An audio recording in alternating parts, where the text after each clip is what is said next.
কয়েকটা প্রবাদ বাক্য দিয়ে আজকের প্রতিবেদন শুরু করব। খোদা পাহাড় নিকলা চুহা, যত গর্জায় তত বর্ষায় না, হাঁক ডাকি সার কাজের বেলায় অষ্টরম্ভা।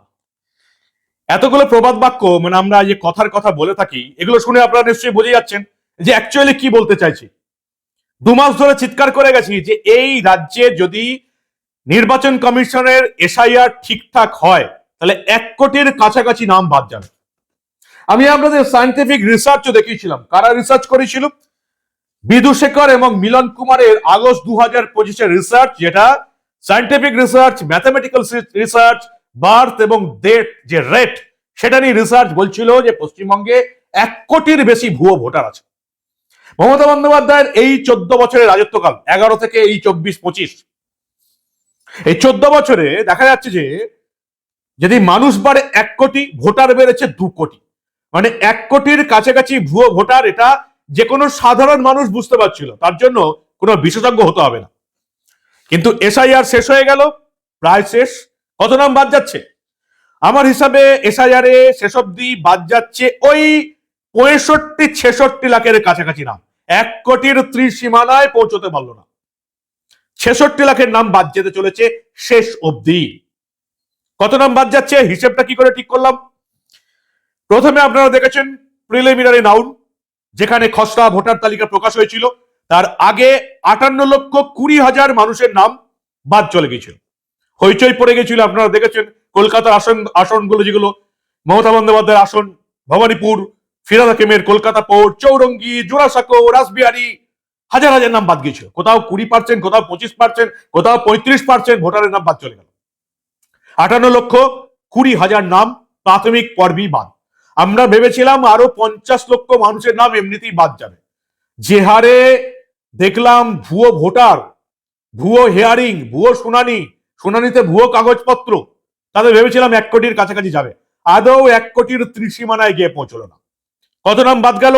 66 লক্ষ নাম বাদ যেতে চলেছে। পশ্চিমবঙ্গে হিয়ারিং প্রায় শেষ।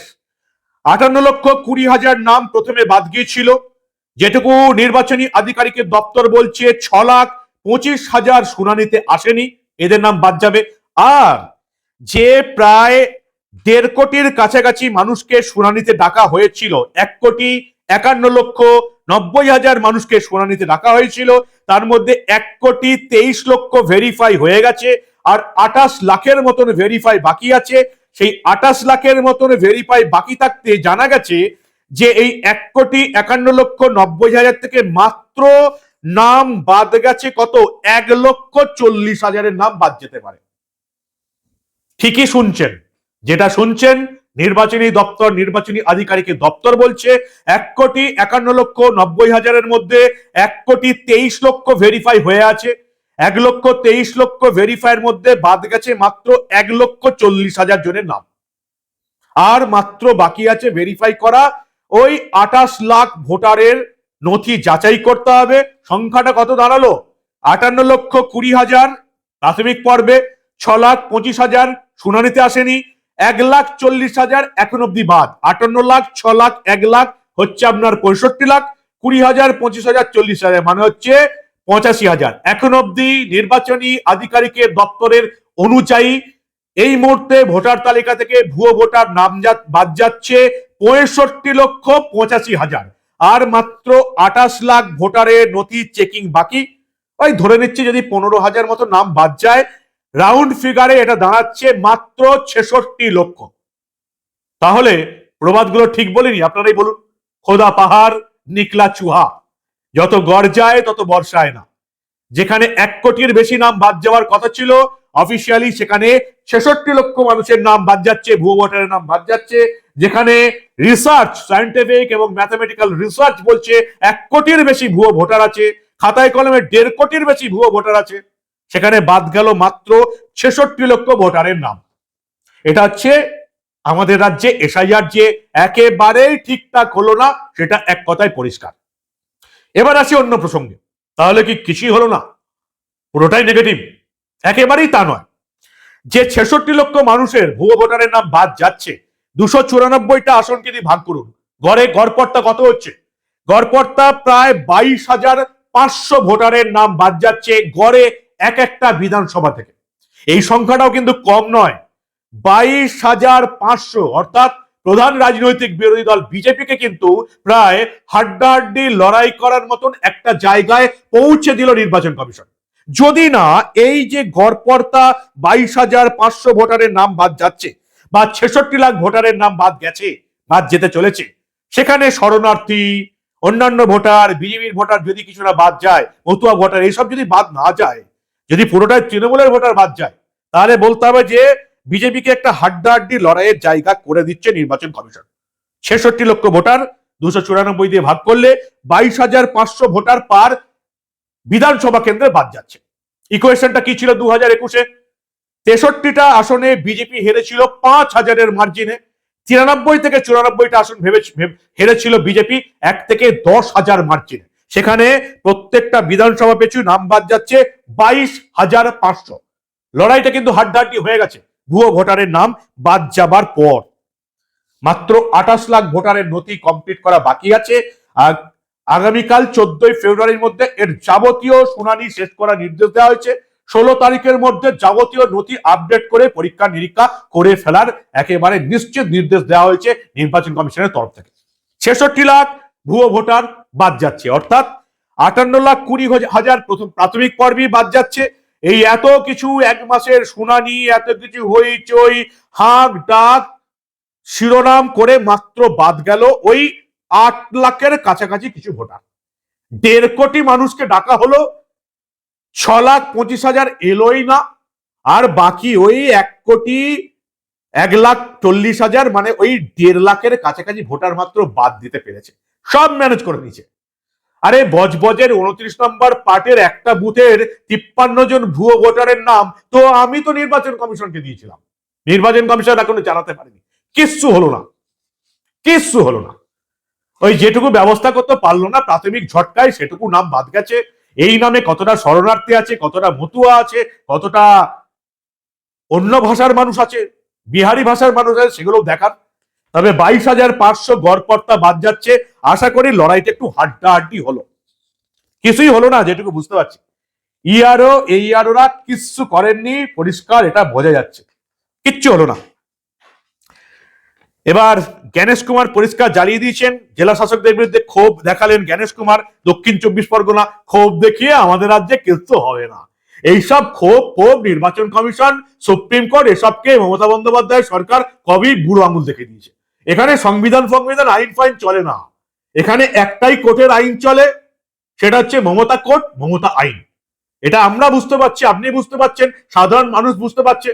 কিন্তু এই বিখ্যাত ব্যক্তিরা নির্বাচন কমিশনের এসি ঘরে আলো করে বসে আছে, আইএএস অফিসার জ্ঞানেশ কুমার কোনোদিন বুঝতে পারছেন না। এই যে সুপ্রিম কোর্টের বিচারপতিরা বুঝতে পারছেন না।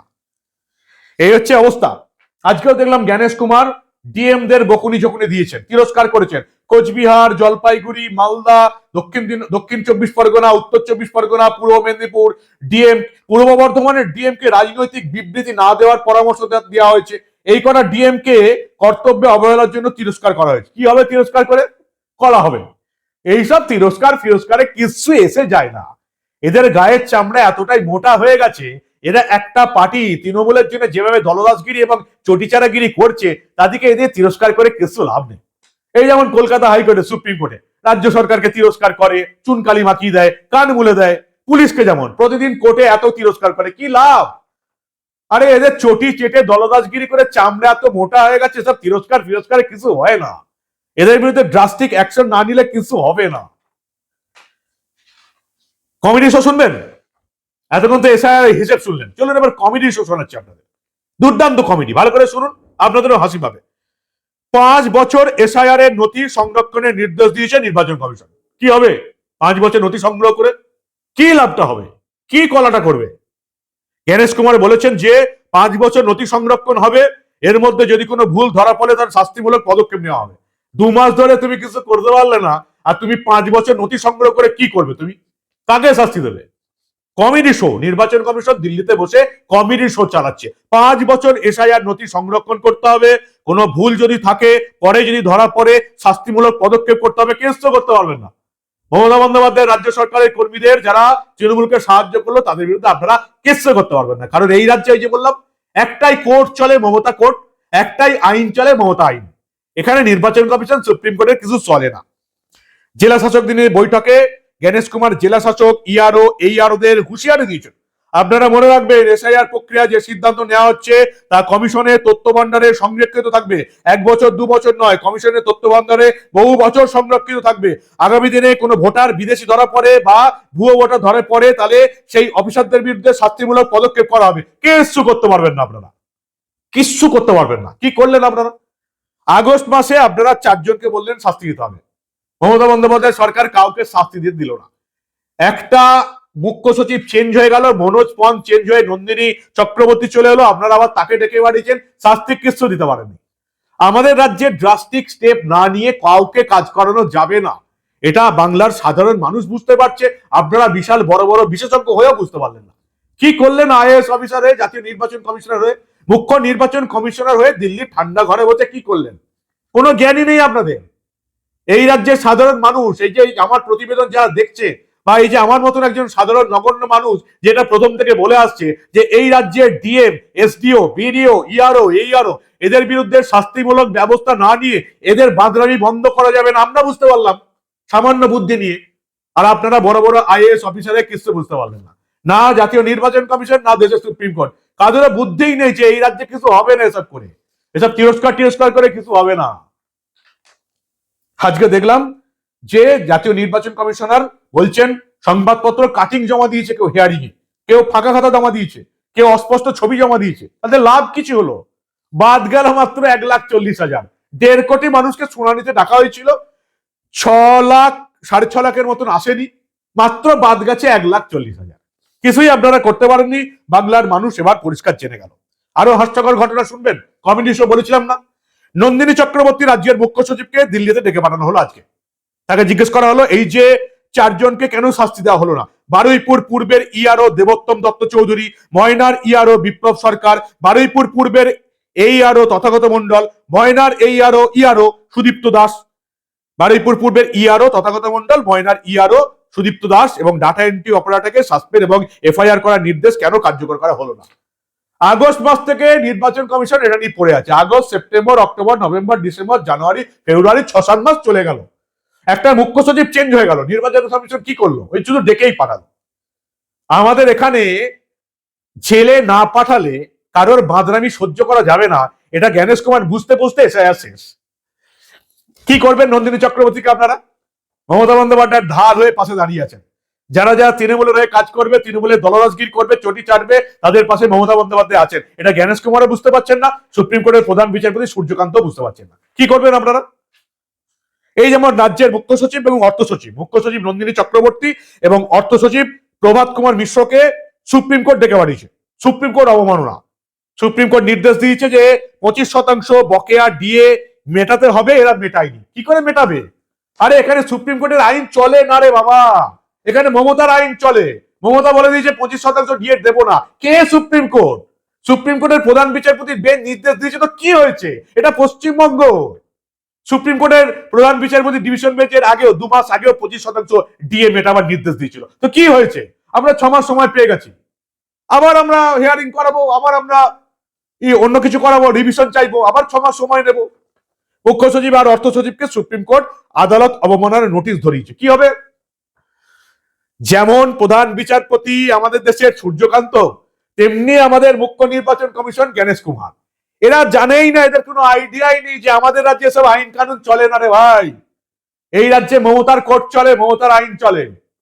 কিছু হবে না এইসব নোটিশ ফটিস দিয়ে। নন্দিনী চক্রবর্তী 2খানা নোটিশ খেয়ে গেছে। একটা নির্বাচন কমিশনের নোটিশ, তাকে ডেকে পাঠানো হলো আজকে দিল্লিতে। কেন শাস্তি দেয়নি? আগস্ট মাস থেকে 6 মাস শাস্তি দেয়নি। আরে মমতা বলেনি তাই শাস্তি দেয়নি। কবে এটা বুঝবে জ্ঞানেশ কুমার? আর তেমনি সুপ্রিম কোর্টের প্রধান বিচারপতি সূর্যকান্ত কবে বুঝবে যে মমতা বন্দ্যোপাধ্যায় রাজ্যে এসব হবে না, ড্রাস্টিক অ্যাকশন নিতে হবে। ইডি রেডে ঢুকে বললো মমতা বন্দ্যোপাধ্যায়, ফাইল ছিনতাই করে হাতি নিয়ে চলে এলো। গোটা ভারতবর্ষ দেখলো, সুপ্রিম কোর্ট সাজা দিতে পারছে না। আরে এসব করে হবে না আমাদের রাজ্যে। আমাদের রাজ্যে সংবিধান চলে না, মমতার কোর্ট চলে, মমতার আইন চলে। এটা জ্ঞানেশ কুমার বুঝতে বুঝতে এসআইআর শেষ হয়ে গেল। তবু প্রায় 66 লাখের মতন ভোটার বাদ যাচ্ছে, ভুয়ো ভোটার। পার বিধানসভায় ওই যে বললাম আপনাদের 22,500, অন্তত এই ভুয়ো ভোটার গুলো বাদ যেত, বিজেপিকে কিছুটা লড়াইয়ের মৌকা দিয়েছে নির্বাচন কমিশনার। প্রায় 1 কোটির উপর ভোটার বাদ যাওয়ার কথা ছিল, মমতা বন্দ্যোপাধ্যায়ের সরকারি কর্মচারীরা দেশের নির্বাচন কমিশনকে বুড়ো আঙুল দেখিয়ে দিয়েছে। এর প্রধান কারণ কি, কেন হলো না? তার কারণ হচ্ছে মুখ্য নির্বাচন কমিশনার জ্ঞানেশ কুমার পুরোটা নিজের হাতের মধ্যে রেখে দিলেন। এখানকার নির্বাচনী আধিকারিকের দপ্তরের মনোজ আগরওয়াল বা সুব্রত গুপ্তকে কিছু করতেই দিলেন না। ক্ষমতা দিল্লিতে। ওই যে মুঘল আমলে ছিল না, দেশীয় রাজাদের কি করতো, ক্ষমতাহীন দায়িত্বহীন ক্ষমতা, সেরকম একটা ব্যাপার ছিল। এখানে না দিয়েছে ক্ষমতা, না দিয়েছে দায়িত্ব, তো কি হবে? যা হওয়ার তাই হয়েছে। কমেডি শো দেখে যান, আমরাও দেখছি, আপনারাও দেখে যান, আর এই নিয়ে অনেক চ্যানেল অনেক কিছু বলবে, কিন্তু আদতে সোজা সাপটা সত্যটা আমি আপনাদের বললাম। 66 লাখ বাদ গেছে, 1 কোটি বাদ যাওয়ার কথা ছিল। প্রায় 50 লাখের মতন মমতা বন্দ্যোপাধ্যায়ের সরকারি কর্মচারীরা তৃণমূলকে ম্যানেজ করে দিল। তবু বিজেপিকে একটা লড়ার মতো জায়গা অন্তত এই 66 লাখ বাদ যাওয়ার পর করে দিয়েছে। এখন হাড্ডাহাড্ডি লড়াই হয় কিনা সেটা এখন দেখার। কি বলবেন আপনারা? যেটা বললাম সেটা হচ্ছে একেবারে সত্য ঘটনা। বাকি কোন চ্যানেল, কোন মিডিয়া, কোন বিখ্যাত সাংবাদিক নবান্নের হয়ে বলছে, কি নির্বাচন কমিশনের হয়ে বলছে, আমি জানি। এরকম সমস্ত বলার পর বিজেপির আবার কিছু বোদ্ধা আছে, তারা আবার এগুলো পছন্দ করবে না। আবার তৃণমূলের লোকজন তো পছন্দ করবেই না, ছেড়ে দিন। কিন্তু আদতে সত্য কথা হচ্ছে এটা। কি বলবেন আপনারা? আপনাদের মূল্যবান এবং গুরুত্বপূর্ণ মতামত জানান দা নিউজ বাংলার কমেন্ট সেকশনে। ও আরো একটা কথা লাস্টে বলার আছে, এই যে ফাইনাল ভোটার লিস্ট হয়তো 28শে ফেব্রুয়ারি বের হবে, তারপরেও প্রায় 1 সপ্তাহ আপনারা সময় পাবেন। ফাইনাল ভোটার লিস্ট বেরোলেই যে বাকি যারা ছাঁটাই হয়ে গেলেন তারা ভোট দিতে এবারে পারবেন না, এমন কোনো ব্যাপার নয়। আরো প্রায় 5 থেকে 7 দিন সুযোগ দেওয়া হবে। সেই 5 থেকে 7 দিন আপনারা আবেদন করে যদি প্রমাণ করতে পারেন আপনারা ভারতীয়, আপনারা ভুয়ো ভোটার নন, আপনারা বেঁচে আছেন, এই ভারতের একদম আসল ভোটার, তাহলে 5 থেকে 7 দিনের মধ্যে আবেদন করে আপনারা আবার ফাইনাল ভোটার লিস্টে সংশোধন করে আপনাদের নাম তুলতে পারবেন। 5 থেকে 7 দিন সময় দেওয়া হবে ফাইনাল ভোটার লিস্ট বেরোনোর পর। সবাইকে জানিয়ে দিন, এই ভিডিও শেয়ার করে দিন, কারণ আমরা রাজ্যে ঘটে যাওয়া এসআইআর সংক্রান্ত এই রকমের অনেক ঘটনায় চেপে রাখতে দেব না।